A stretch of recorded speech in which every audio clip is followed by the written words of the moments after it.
10 رمضان اس عظیم شخصیت کا یوم وصال ہے جو اسلام کے قیام کی عینی شاہد، اولین حامی رسالت، پشت پناہ نبوت، والدہ بطول، زوجہ رسول، عطائے ربانی، زینب و کلثوم، حسین و حسن کی نانی، اسلام کی خاتون اول، گویا حوا کی ثانی، جنت مکانی، تبلیغ کی وجہ روانی، ہم سفر، فخر موجودات، جن کے شوہر نبی خدا، رفیق حیات مصطفیٰ، جن کی بیٹی ام حبیبہ،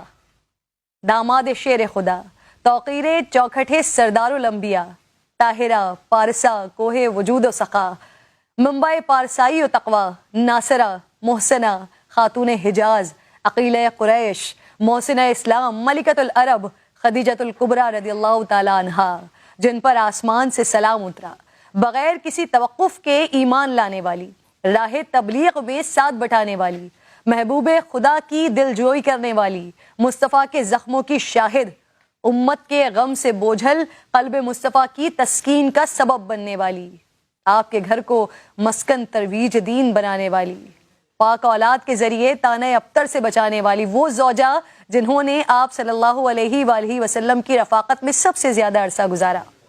25 سال آپ کی خدمت اقدس میں وقف کیے سال گزارے، آپ کی موجودگی میں نبی کریم صلی اللہ علیہ وآلہ وسلم نے دوسری شادی نہیں کی، آپ نے اپنے چچا زاد بھائی ورقہ ابن نوفل سے سرکار دو عالم صلی اللہ علیہ وآلہ وسلم کے فضائل و کمالات سنے، علماء و یہود و نصارہ سے آپ کی نبوت و رسالت کے بارے میں خبریں آپ تک پہنچیں،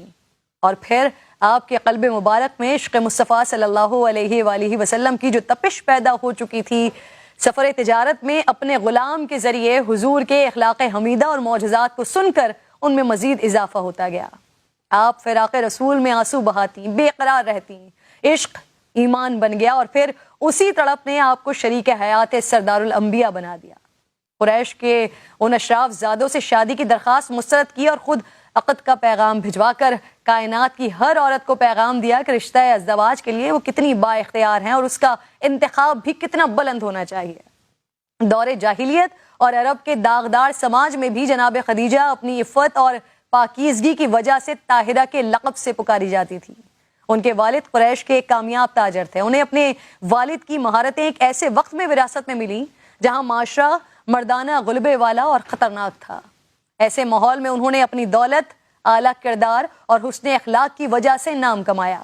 سیرت خدیجہ ہمیں سبق دیتی ہے کہ کامیابی دھوکہ دہی اور بے ایمانی کے بغیر بھی حاصل کی جا سکتی ہے۔ دوسرا سبق جو خاص طور پر خواتین کے لیے ہے کہ خوفزدہ کرنے والے عوامل کی پرواہ نہ کرتے ہوئے مقام و مرتبہ کیسے پایا جاتا ہے۔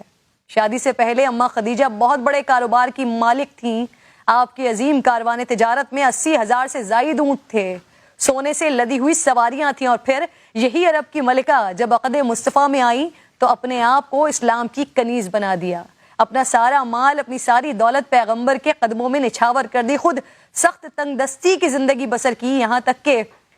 بائیکاٹ کی سختیاں آپ نے برداشت کی، کئی دن فاقوں میں گزرے، صرف درخت کے پتوں سے گزارا کیا کرتی تھی، جس کے نتیجے میں آپ کی صحت بھی خراب ہو گئی جو آپ کی وفات کا سبب بنی۔ اماں خدیجہ وہ کہ جن کے لیے حضور اکرم صلی اللہ تعالیٰ علیہ وآلہ وسلم نے فرمایا اللہ تعالیٰ نے مجھے اس سے بہتر بدل عطا نہیں فرمایا، وہ مجھ پر اس وقت ایمان لائیں جب لوگ میرا انکار کر رہے تھے۔ اماں خدیجہ رضی اللہ تعالیٰ عنہ نہ صرف دین اسلام کی خواتین کے لیے بلکہ دنیا کی خواتین کے لیے رول ماڈل ہیں۔ اللہ رب ذوالجلال ہمیں صحابہ کرام اور اہل بیت و اطہار کے نقش قدم پر چلنے کی توفیق عطا